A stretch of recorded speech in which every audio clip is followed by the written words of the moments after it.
Good morning and welcome to How to Pitch Your Company, probably your first session of Affiliate Summit of the day. If not, I don't know what you were doing this morning.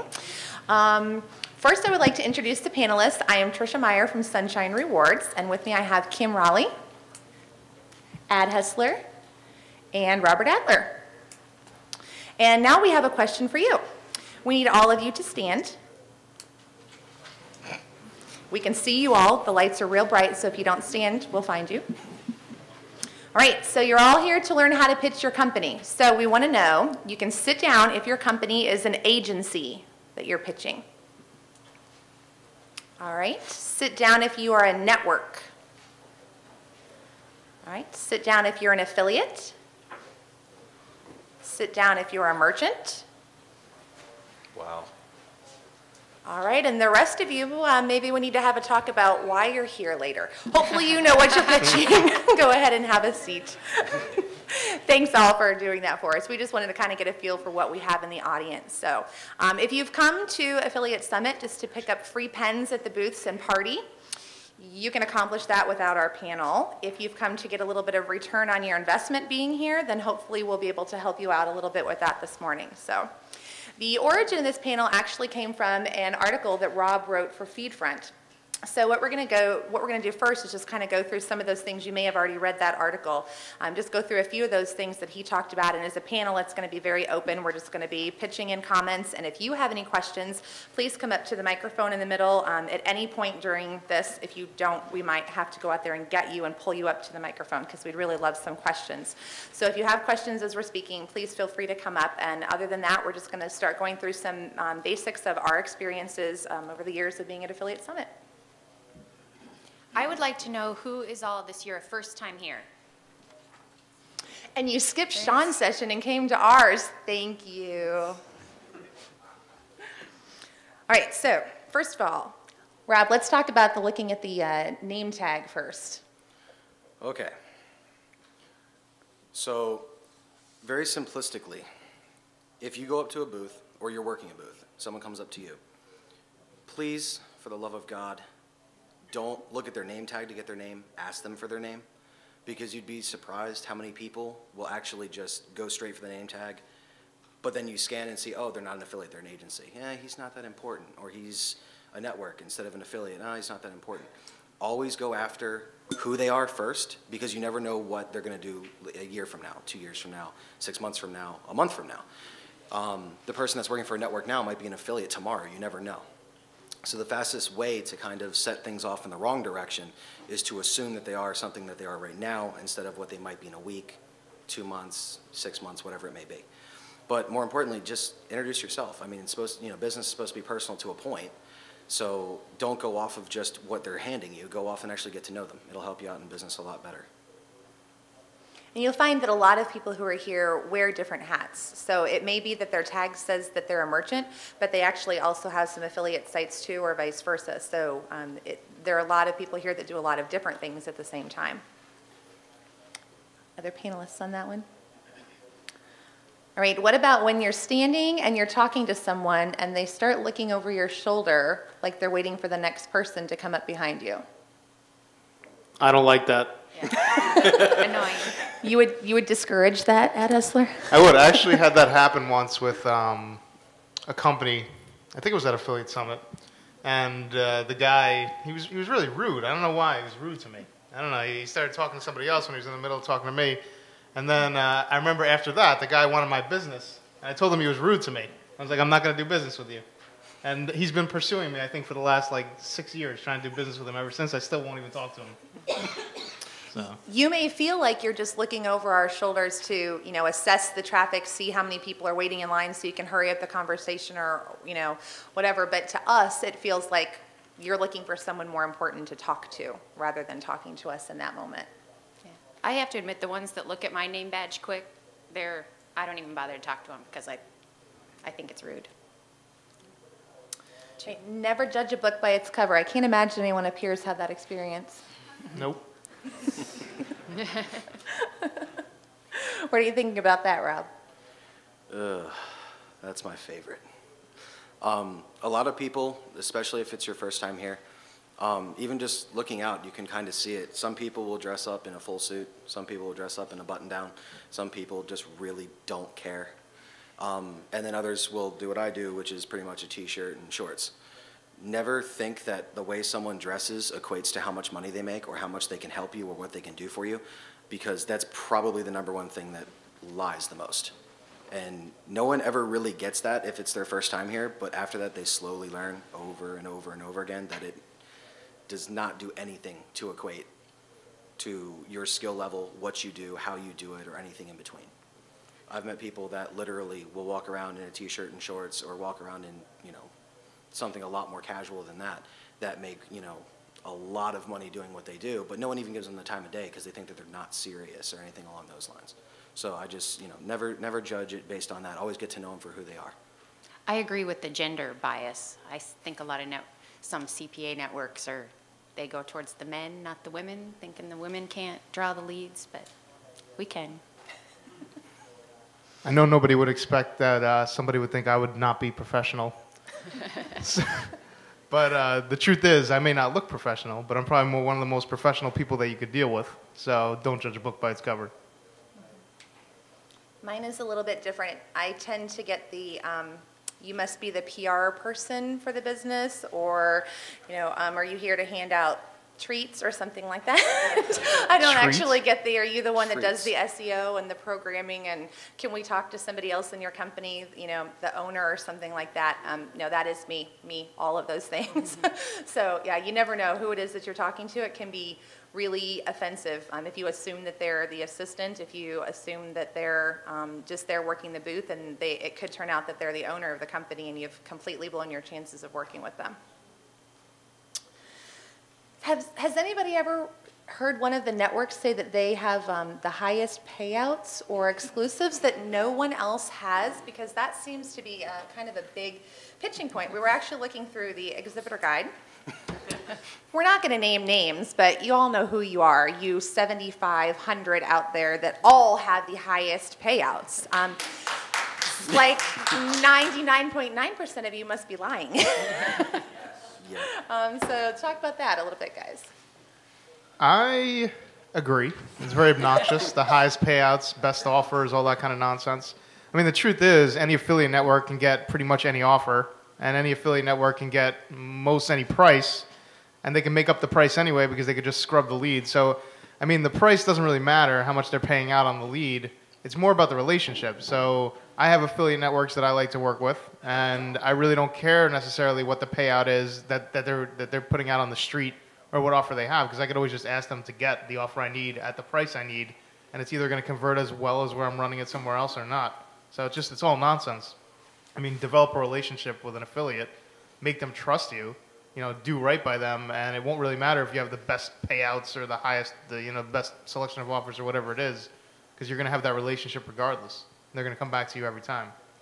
No other network's going to be able to steal them by saying they have a better payout on some dating offer or something. So maintain the relationship. I agree. In fact, I'll run some offers that pay less just because I like the network that they're on, and I know that I'm going to get paid. I like the relationship. We were kind of playing a little game before we started here, going through the exhibitor guide, and Rob was reading off the descriptions of the companies. And it was amazing to me that company after company, when he read the description, I couldn't tell you who it was, because every description sounded the exact same. If what you're pitching sounds the exact same as the people next to you, the next booth over, no one's going to remember who you are. You have to pitch to us what it is that's different. You may think using those buzzwords about exclusive and highest and percentages and things like that are different, but the reality is that those are the exact same things that every other people that we talk to this week are going to say to us. So there has to be something that's unique about you, whether it's unique about you as a person, if it's unique about your company, about where you're located, your mascot, whatever it is that's unique about you, that's what you have to get across to us, because those are the things that we're going to remember when we get home and we're flipping through all those business cards and throwing 99% of them away. So now I have some questions, some general questions for the panel, just about experiences that they've had at past summits, good and bad. Please come up and ask your questions as I'm asking them. My questions are not as good as what your questions are going to be, because you're the ones that are really here to get the information. So feel free to come up whenever you like, and we'll start in on our questions. right, name one thing that will make you walk past an exhibitor faster than anything else. Booth babes. What And she not- said. And not so much that they're not nice to look at, it's that they don't know what's going on. What if you have a question about the company, but you hired somebody to stand, some pretty gal to hand there to hand out cards? What if you have a question, she has no idea about your company to answer any of your questions? I'm going to agree on the booth babes. I mean, I have other things that annoy me too, but the booth babes, I mean, I like looking at hot chicks as much as anybody else. But I really just don't need them at an internet marketing convention, because unless they can answer some questions that I have to ask. I just find it obnoxious. It looks pathetic to me. I mean, you're not going to attract like any true like performer with a booth babe, I don't think, because I mean, if they're a true performer, they can buy their own girl. They don't need to walk over here and look at the ones at your booth. I wasn't joking. That's why it's funny. Rob? He said exactly what I was going to say, just more funny. Yeah. Nothing else besides the booth babes? No, there is actually. I really hate when people that are working at a booth look disinterested. So I can remember. I think it was last Affiliate Summit East, 2010, I guess. And there was somebody like an old-looking chap sitting at a booth, like sitting on some high chair with his legs crossed, reading a newspaper. Like, I'm not going to approach your booth, and I'm just not interested in whatever it is you're selling if you're not interested in what you're selling.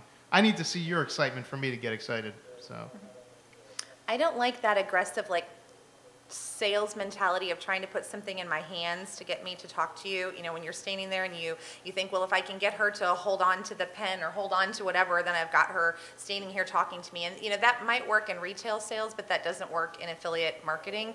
It's a different ballgame. And so if I see people that are standing there and I see them doing that to other people, I'll kind of scope out the aisle. And if I see those people that are standing there, like trying to get you to take the magazine so they can, you know, kind of get you hooked and then reel you in, I'll cover up my badge and run really fast past them so that I don't have to stop. Because I don't want to feel trapped. I want to feel like your booth is approachable, or you as a person are approachable, you know, if you're sitting at breakfast or lunch or whatever. I don't want to feel like you're trying to trap me, because if you're having to trap me, then it probably means whatever you have isn't interesting enough to make me want to stay without that. I think that knowledge is the best sales tool at a conference like this. Not really salesy kind of things, because everybody here is a salesperson when you really think about it. I mean, everybody here is a marketing person, knows how to sell, so they can spot like cheesy sales guy stuff a mile away. But if you're knowledgeable and you can answer questions about your product and make me really educated about what you're selling and make me interested, that's the best sales tool you're going to have. And don't spam me. That's on my business cards. I use a specific email address so I know that it's from my business cards, and I would not believe how many lists I get added to with that email, and instantly that's a turn off that I don't want to do business with you. But if you want to send a follow-up email like, hey, you know, I met you at Summit, and that's fine. I think that's a really important point about the follow-up, something that we don't have a place to talk about in any other place, but the follow-ups afterward today. Obviously, you're going to meet people today, tomorrow, Tuesday, and then there's going to be that travel time of Wednesday, Thursday. But I think if I don't end up following up with somebody, usually within a week, maybe, of when I'm at a conference, that person falls way to the bottom of the list, or that company ends up being one that, you know, I forget about the conversation that we had, or something else becomes more important at the time. So you have to continue that pitch through, not incredibly aggressively, like emailing and calling until I respond, but at least that initial, hey, we met at Affiliate Summit, you know, this is what we talked about, a little reminder to me of what we talked about, then I'm more likely to, you know, be able to take the time to work with you after that. I think a good example of being different would be not necessarily the swag, but let's say all of your people wore green capes, and then you either handed out green capes or you followed up and you said in your thing, hey, look for us in the green capes, and then maybe you even wanted to send a green cape later. It's like, oh, I remember them. You want to be memorable. Let's talk bad experiences. Anyone ever had a bad experience at a booth that you'd like to share? I got one. For the exhibitors that purchase the ability to use the little scanner gun on your pass, don't snipe me as I'm walking down the aisle. I'm not even joking. Like, she must have been paid on commission or something for everyone that she scanned, but she was literally just standing there going like this and just scanning every single person walking down the aisle. She must have had like 6,000 email addresses at the end of that, but that's why I now block the scanner code. But I mean, the scanner gun can be probably one of your best assets if used correctly, but if you don't use it right, I mean, I won't even stop at the booth. I mean, that's just pathetic. But that's at least my opinion. I don't like when I get to a booth and I decide to actually ask a question or talk to somebody or whatever, and they can't tell me what they do quickly. Like, I just want to hear what you do quickly. I don't need to talk to you for like a half an hour. And sometimes, like, these guys, they won't let you go, and you just have to almost get rude with them to leave. And I think that you just got to be respectful of people that are walking around, of affiliates' times, and make sure that you're just getting your point across and letting them go, not trapping them at your booth. Unless they want to be trapped at your booth. But they'll stay there, though. I think the worst experience I ever had was someone who trapped me at their booth, and what they did had nothing to do with what I do. There was no way that we could work together, but they kept me there for like a good 10 minutes going on and on and on. And finally, at the end, when I could get a word in edgewise, I kind of indicated, you know, well, I told you what I do, and you told me what you do, and we have no synergy or anything whatsoever. And he said, I know, but I'm really new to this, and so I'm trying to kind of practice my pitch. And I just thought, Practice it on someone else. Yeah. oh, all right, thanks. Well, there's 10 minutes gone, and your name is Mud. So yeah, there's a level of honesty to have, you know, with the people that you're talking to. If you don't know the answer to a question, even if it's about your own company, you know, you want to be honest about that and say you'll get back about that. Or if there's something you don't know that the person asked, there's a certain level of honesty that you want to have so that you can start building that relationship. But I think also in some cases there can be a little bit too much honesty. I mean, to her point about the questions, if I ask a question, I want an answer. And I want an answer to the question that I asked, not an answer to whatever your agenda was to tell me about. And I don't think most of the companies here could actually answer a question when you ask them a question, because they just go off talking about whatever it is they want to talk about, and you're disinterested. If I ask a question, answer that question. That's it. All right, being the sunshine girl that I am, let's go positive. What are some good experiences that you've had with companies pitching you either over lunch or at a booth or something like that at conferences?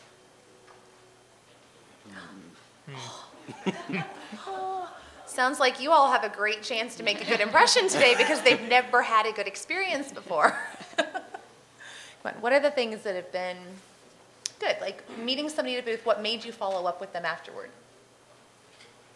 Fall in love? Really? And what made you want to work with them after you met them at the booth, or if you met them at lunch? What stood out? Usually for me, it's like if somebody's intelligent and I really feel like they know what they're talking about and they're an expert at whatever it is that they do, makes me want to work with them. Because it gives me confidence that I can learn something from them or that I'm working with the best. Like if you're just some random affiliate manager at an affiliate network, you know, I don't have a lot of confidence, but, you know, if you're a well-known affiliate manager, if you're telling me things that I don't know and they sound like they're interesting, you have to really pique my interest and sound educated. If you don't sound educated, you're done with me. I want you to be the expert at whatever it is you do. I don't want to know more about what you do than you do. For me, I like when the person who's pitching their company to me isn't just pitching their company to me, but they're listening to what I'm saying about my company, so that we can start brainstorming together off the bat. You know, you meet that person at lunch and they tell you what they do and you say what you do, and they say, oh, you know what, you know, we have this that maybe we could work together on, or they say, tell me more about this, and you can tell that they're actually listening to you. You can tell that they're listening to what you're saying and what your business model is, and in their mind, they're thinking how to put those pieces together and you can work together. So by the time I leave that conversation, I'm energized about that relationship, and I'm thinking this is somebody that I really want to follow up with, because now in my head I've already gone to, you know, the next level of not just, well, yeah, we'll follow up and we'll exchange business cards. I'm thinking, yeah, I could launch that. I could put that on my site. I could blog about that. That would be something that would be great for my company. That's something that my members would love. So as we're having that conversation, and I know that you're interested, truly interested in me, because you see a possible business relationship between us, you can really feel that from people. Mm-hmm. Like I have a shoe blog, and so when people ask me what my main site is, I say I have a shoe blog, and if they have a shoe client, oh, can we send you a pair of shoes to review, plus we offer this commission, and we'll give you a higher commission for a higher placement, and yeah, so then when I get the shoes in the mail, I'm definitely going to blog about them. See, mine's very simplistic. Just don't lie to me. I mean, it's honestly just that easy. If I sit down with someone for lunch, and at the end of the lunch, they literally look at me and say, I cannot think of one way that we can work together. Okay, cool. I'll take your business card, and when you can think of something, when I shift into another niche or something, you know, I'll make it happen because I trust you that you didn't lie to me and say, oh, we can bring that in. We can do that for you. We can do this. We can do that. Meanwhile, I was thinking in the back of his head, I have no idea where to get that offer, or I have no idea where to get that product. I have no idea what company I could bring in for him. Whereas, at the same time, I'm sure down the road I will be doing something that will go with whatever they have. So my just big thing is just don't lie to me. If you're honest, I'll work with you, eventually. But if you're not honest, I'll never work with you, ever. Consider yourselves warned. Indeed. What's the one thing you don't want to hear at all this week, in the next couple of days? What do you just not want to hear from anyone? I can get you a higher payout.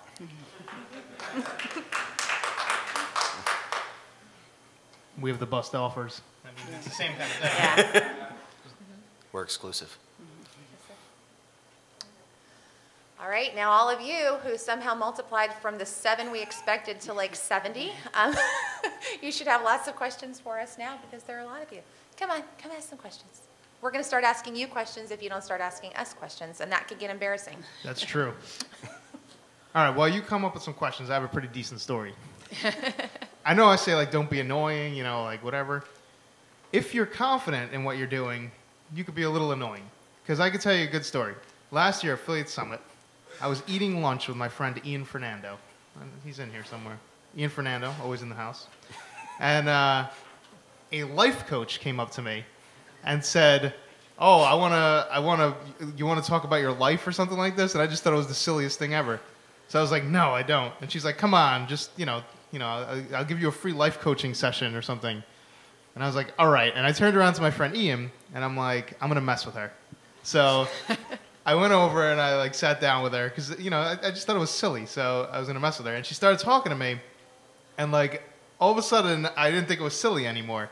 Like, I thought that it was like the greatest thing. And I thought that she was super, super smart. She's actually sitting over there. And we've become friends after that. And it's like the kind of person I would have just blown off because I thought it was just silly. And, it ended up being, and she knew what she was talking about. And she was an expert in her field. So she convinced me that, like, we should work together. And ever since then, I've been friends with somebody and had a business relationship where I would have just totally blown it off in the past. So if you're confident in what you do, don't be afraid to be a little annoying. It's interesting that you tell that story, and as you were talking in my mind, I had an image of who I thought that it was just based on the branding and the pitch, and I was right in who it was. Yep. This is somebody that, makes the mark, and you do remember them. And like I run a blog, adhustler.com, and like I don't let anybody really guest post on my blog. I don't have any promotional things on there, and I let her write, multiple guest posts on there after that because I trusted what she had to say. So. Some of the best opportunities to pitch your company come in the least likely opportunities, especially here. Questions. Somebody get up and ask a question. There you go. There's a kid with some balls. Or he was leaving. Now he's asking a question. No, I'm Eric from Canada. I've met some of you before. What's up, Eric? Hi, Eric from Canada. Yo. Why aren't any of you up here asking a question? Really? You have a microphone guy. and a room full of people. It is. You got a microphone, a room full of people. Just grab someone. You can honestly ask a question about your business and then have 6 people come up to you after this and say, tell me more about that. This is free publicity. This is a room full of people who are new. Were you thinking about doing something that was borderline stupid? We'll tell you if it was stupid or not. Yeah. I got a story about booth babes. Do it. You want a good one? Let's hear it. Let's go. All right. By the time I'm done this story, someone needs to be behind me with a question, or I will just pick one of you. Whoever looks most scared. Who is this guy? Does he want to join the panel? Or? I was thinking about it, actually. No. Last year at Summit, there was a company I won't mention, but they were in a little side room. They did some data rebrokering. There's a girl, really attractive, and she says, oh, you should come in here and see what we do. I said, well, what is it you do? And she says, I'm not really sure. The guys inside, they're giving away a mini bike. Oh, that's kind of cool. They're what? Building a They were giving away a mini bike. It's one of okay. the prizes if you came in and talked to them. Gotcha. And I said, so how many hours have you worked for the company? And she said, 2. Yep. So that's They rented there's it off there's my Craigslist. booth tape story for you.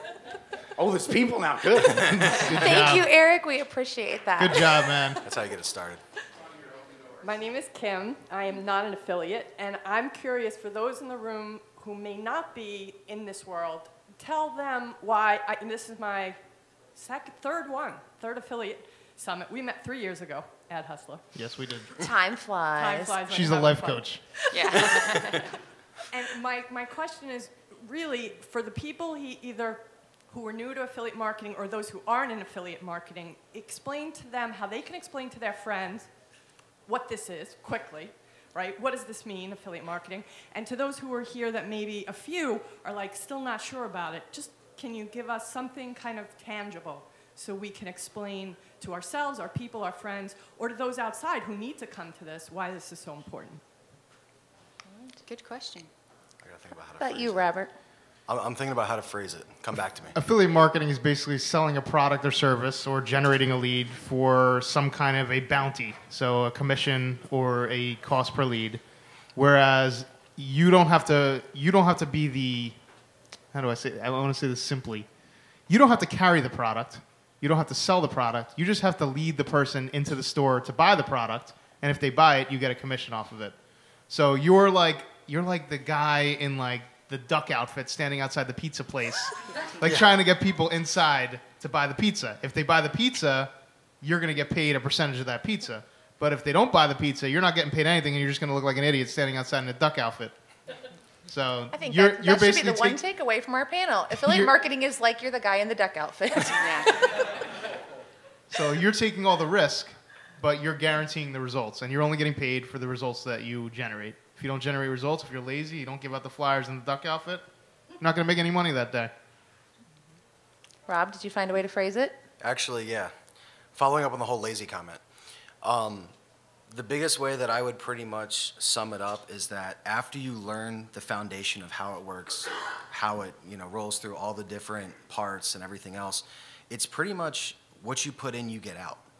And it's unlike any other job or anything like that. I mean, I could go to work at a 9 to 5 and literally just sit there for 8 hours and pray that lunch comes, and as soon as I get back from lunch, pray that the end of the day comes. And no matter what I do for the entire day, I still get paid for that day, unless I get fired. So with affiliate marketing, at least from my approach and my perspective, the more I work at it, the more I'll make from it. The less I work at it, the less I'll make from it.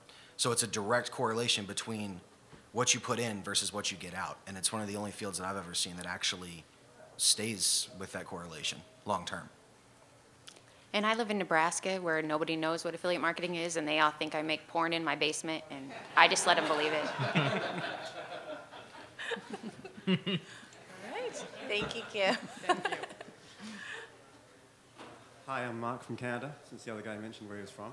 I got a question. I hope you can turn it around to something of general interest. It's a kind of specific question. Sure. I'm with a company that's interested in collaborative gift giving. And one of the problems we have is we want to work with affiliates, but we also want to develop relationships with vendors. So I'm wondering if there's kind of a tension between, working with affiliates, but at the same time wanting to talk to vendors. Not at all. Not really. No? I think everybody here pretty much is open to talk, especially the vendors to each other. So I think this is a great place to walk up to another vendor booth and say, this is what I do. Is there any way we could work together? I think they'd be more than happy to hear it. I think there's nothing wrong with doing that. And I think affiliates expect it as well. Oh, great. Okay. As long as it's beneficial. As long as you're not like wasting the other vendor's time, I see no reason why they wouldn't want to hear from you. Okay. So, Well, I'll good try not idea. to. Good thinking. Yeah, thank you. Somebody else? Look at you all spazzy. Yeah, I'm one of the ones who didn't know how to Snazzy. dress. Sorry about that. But right off the bat, I want to say that our company has the best, most exclusive payouts to everybody. We've been looking for you all weekend. My name is Lee. I'm with a company that's based in Hong Kong, and we just opened an office here in New York. It's called Pujen. And we actually came here not quite knowing what we wanted to get out of it, so we didn't set up a booth or anything. And I wanted to ask, given this situation, what would be the best way to network in this conference? Thank you. What kind of pass do you have? I have a platinum pass. Platinum pass, okay. What kind of company? What do they do exactly? We sell aroma diffusers, tea, porcelain, in traditional Chinese culture style. Gotcha. For me, having the Platinum Pass, I think the meals is one of the best opportunities, the cocktail hours, the things like that. It's the those chance conversations that you have when you're sitting at a round big table full of people and exchanging business cards. You know, they immediately introducing yourself when you sit down. Not throwing out the cards across the table when you sit down, but starting that conversation and making sure before you get back up from the table you're exchanging the cards. And also just asking genuinely to the people as you're talking to them if they have other people to introduce you to as well. Because a lot of times, you know, I may talk to you, but I can't work with you at all, but there's a good chance that I know somebody who can. So just letting people know, you know, as you're meeting them at lunch, as you're meeting them in the hallways over drinks and things like that, saying, you know, hey, I know that in talking, we don't have anything that we could work together, but if you do know anyone, you know, I'd love to talk to them as well. And the networking parties, like what is tonight? The Share a Sale Barn Dance. I'd recommend going to that. A lot of good networking going on. And to follow up on that, the line to get into the cab to go to Share a Sale or any other party. Right. Pretty much any line that you know that the majority of people are going to be from this convention, get in the line, even if you don't go there. If you just want to walk up to the cab and then walk away. No wonder the lines are so long. Yeah, but think about it. I mean, if you're in the line about to go to a party and you're on your own and there are 2 other people, you know, you can ask to share a cab if you want. And if you do, then you're literally sitting in the back of a cab. I mean, what are you going to talk about? Now you can talk about everything. And then you're waiting to get in the party. And then you're in a line again. And then you just sit there and you can keep talking about anything. But my biggest thing is, and I'm a little bit different than other people when it comes to this, is I always say don't pitch people you don't know. Wait till they ask you what you do. Our big thing is we hold local meetups in Baltimore. Our big thing is don't give out your business card. Wait for someone to ask for it. So that, you know, we don't have people coming in and pitching going, oh, I do this, and I'm throwing business cards everywhere, hitting people in the head with it. It's not worth it. Wait till someone asks for it, then hand it to them. Because if you force information on someone, it's a lot different than when they request, because they're going to literally listen very carefully what you're about to say, because they're genuinely interested. I would imagine in what you're selling, which is like diffusers, what you just said, you probably have a lot of freebies, right? Like cheap stuff that you can give away? No? Actually, we're a high-end company, so our diffusers, they sell about $200, $300. Okay, I was going to say maybe get in the blogger lounge and give out some free stuff. You know, this way maybe they write about you. I don't know. Might be a way to go. Talk to the bloggers. Talking to the panelists and the other people after the sessions, you know, this one, like, we have a quick turnaround time where we have to leave the room, but others where it runs into the lunch hour or the snack breaks or things like that, going up and introducing yourself to the panelists and all the people that are waiting to talk to the panelists. Not after ours, because I know not a lot of you will be waiting, but other ones. Yep. Good luck. Thank you. There you go. Hi, Alon from Boston. Actually, my question relates to what Robert said a second ago about people asking for my business cards. I know a lot of people here, they deal with more than one product or niche. So I have some that's public records, some with religious gifts, some with baby products that are no connection to each other, not the same network. So if somebody's asking me, what do I do? And I have like 10 seconds to grab their attention before they want to run away. How do you suggest we go about doing that? You could always start with the word everything.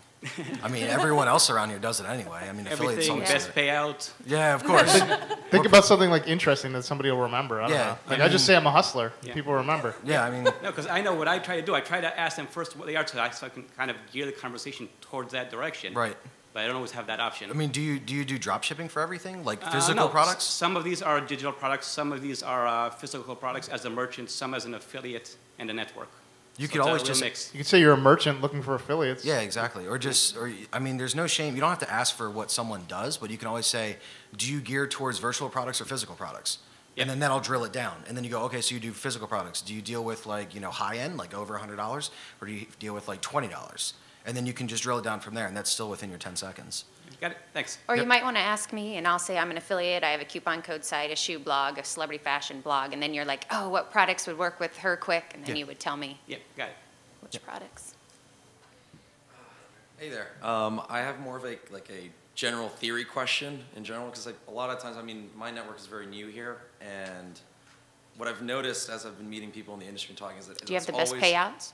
It's not only that, but it's always a game of numbers. Not only that.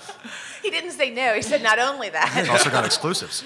But it's a lot of times it's just I feel like everyone's just kind of like, what are the numbers? You know, how many people reach? Is it billions? And I feel like sometimes there isn't as much of an interest in, you know, because I have a very niche market, extraordinarily niche, like electronic dance music, clubbing, like that scene. Mm-hmm. more or less only. Right. And I basically deliver, only, that kind of stuff to them, concerts, DJ equipment, music releases, that kind of stuff. And, as I'm kind of like, looking for other, I'm really here to kind of, get tactics, general theory, and, maybe find other products that might be interested in getting in front of, this very targeted demographic. Are you looking for affiliates or products? Products. Okay. Mostly looking for products. And as like I've been kind of, talking to, certain companies like, Heineken, Belvedere, et cetera, like that kind of stuff, I've realized that like really in this industry, it's just like, how many can you get us? Like I said, 100 million, 200 million, 600 million, a billion, who knows what it is. And I sometimes feel like there's kind of like I feel like some people are moving towards the, hey, we have very targeted data, while other people are just like, we want mass. And I guess I'm trying to figure Work out. with your strengths. I mean, if you are one of those companies that just has the massive numbers, then that's what you pitch and that's what you go with. And the others that just want those numbers will be the ones that will want to work with you. If you're not a numbers person, my sites, I don't do a lot of volume. I do more of the niche stuff. And I just say that. And if they are looking for a lot of volume from me, then it's not going to be a productive relationship and there's no reason for us to continue. If they're looking for somebody that does more of the niche, smaller market quality stuff, and that is what they want, then that's what I've got for them. So it's about being honest and saying, this is what we do, this is what we've got. And it might not be a good match right now. It's still worth, exchanging information, but if it's not a good match, don't worry about it. Move on to the next one, because there are people, like you said, on opposite ends of the spectrum here, and there'll be someone that'll match up with you. Okay. Thank you. You're welcome. Hey guys, I'm Brian. Hi. It's my Hello, first Brian. affiliate summit. Yay! Welcome. Sweet. And I actually won the. I wrote in to win a platinum pass. Fabulous. Nice. I called in. I begged, and I was like, please. So now I'm here. I just wanted to add something to the discussion of introducing your company, and I actually found some business on accident, and I was at the beach taking photos of my kids and my wife and whatnot, and somebody from out of town was just happened to be there watching this whole thing happen. And we're wearing white shirts and khaki and whatever. And he said, "Oh, can I pull my boat up here on the beach?" And I go, and I'm looking at the beach, and the waves are like bang, bang. I was like, I guess if you want to, you might destroy it in the process. And he goes, "Oh, okay, blah blah blah. So what do you do?" I said, "Well, I work online, and I do affiliate marketing, and I do products and whatnot." And he said, "Oh, my friend, this and that, has got this website." I called him right there. As he's telling me the number, I start dialing. I'm talking to him. And I left him a message. Didn't hear from him for 2 months. And then all of a sudden, I get these slurry of emails. I need help, blah, blah, blah, blah, blah, blah. So, through a few weeks of just kind of holding them off and saying, okay, maybe this guy's either nuts or he actually has a business that he's expended so much money in marketing on. And that turned out to be the case. And he did spend a lot of money on marketing. It was a bad AdWords account, giant ad groups and all kinds of stuff. So I just called him up and I said, hey, he actually called me back, and I called him back and I said, I can help you here. And it turned out, now we have a contract and all that stuff. But it was in the most uncommon hour, is what I'm trying to say, that you can stumble across in business on accident, you know. It's true. So It's all just, about being just, accessible. and- adding into pitching your business. But if you make it real quick and someone's really interested in what you do, you can really, find something on accident, really. So That's actually a good point, because you don't always get the business right away. It's like now it's not like you're going to go home and like next week you get this guy that's going to do whatever. Like he made a phone call and 2 months later he got an email. That happens all the time. Like there's relationships where I met people 3-4 years ago at Affiliate Summit, and I'm only first doing something with them now, but I'm doing something with them now because I've known them for 3 or 4 years. And So it's a good relationship. Yeah, you don't want to chase the money every time you think you might have a job there. You want to project a sort of professional Confidence. persona Yep. that, this is what I do. Okay, let's hear what you're going to do, and just kind of hold back a little bit, be in a holding pattern, and just realize whether you can do business with this person or not, or whether they're even capable. And good story, Brian. Thank you. thanks, guys. Uh-oh. Somebody Okay. get her a stool. So, yes. So I'm Summer from Wondershare. We are a software publisher from China, headquartered in China. We just opened our office in San Francisco area. And by the way, we are probably the largest consumer software publisher in China. And we do have some affiliate question has been puzzle us for a long time. So we have very good marketing team, and we have been really successful online marketing that proves that we have really fantastic products. And then we heard about affiliates, and the way we think about affiliates are professional marketing people who work independently outside. So we want to recruit more affiliates, and we believe the selection between the affiliate and the publisher should be a mutual selection. You need to have a good products, and we also need to find affiliates who is able to drive the sale. And it has been really puzzle for us. How can we be more attractive in front of affiliates to make sure they can choose us? Because we know we have very good products. That's how we can be success. But when it comes to in front of affiliates, how can we be more attractive? You have an in-house team right now? Yes, we have in-house. Are they trained in affiliate marketing, or are they just more marketing people who are doing your program? The problem is we're also trying to recruit more experienced affiliate manager, and at the same time, we just want to. That's going to be a big If there's some company thing. who can provide a professional affiliate manager service, that'll be really interesting for us. There are a lot of people here that do that. Yeah. What is your website? Wondershare, Wonder, WONDER, Wondershare. That means share the wonder of software. So. All right. Did you want to answer her real quick, Kim? No. Okay. You know what? We actually are out of time. Why don't you come up afterward and we can give you some resources to point you in the right direction. They have to turn over our room pretty quickly for the next session. But thank you to all of the panelists so much for all of the time you put in putting together the presentation. And thank you to the audience. Feel free to come and ask us questions if you like. And make sure to give us good reviews on this. Yes, please. The reviews are important. We'd like to be asked Tens only. back again. Because you get to win a free pass to the next summit.